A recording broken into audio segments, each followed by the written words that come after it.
सुप्रभात पिलाने मु आज द्वितीय श्रेणी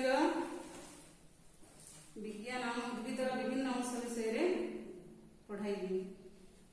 तो उद्भिद प्रथम आम जाना जो उद्भिद कहले आम कौन बुझू।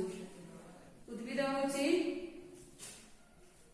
आम झरका पटू चाहिए देखिपर आम परिवेश जिते प्रकार छोट छोट गछ आरंभ कर घास ठू आरंभ कर बड़ बड़ गछ पर्यंत एसबू हूँ आमर उद्भिद कहुए। तो ये उद्भिदर विभिन्न अंश को चिन्हवा भल भाव चिन्हवा और जाना।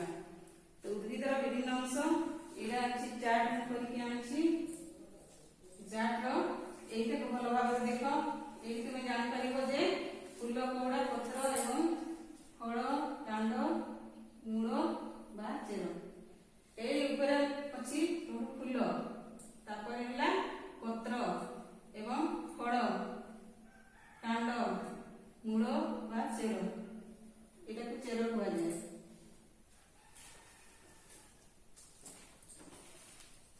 तुम गोटे गछ आनी देखा यहाँ हूँ पत्र यहाँ हूँ फल ये है फूल आउ ये हूँ कांड ये है मूल बा चेर।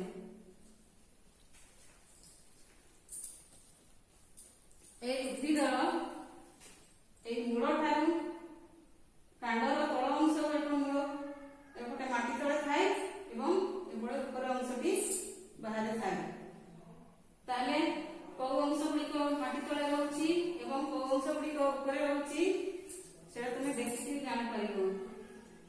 तो पे मुझे तुम मान गोटे गृह कार्य आनी ये तुम ये लिखाई गचर विभिन्न अंश मध्य लिखाई तुम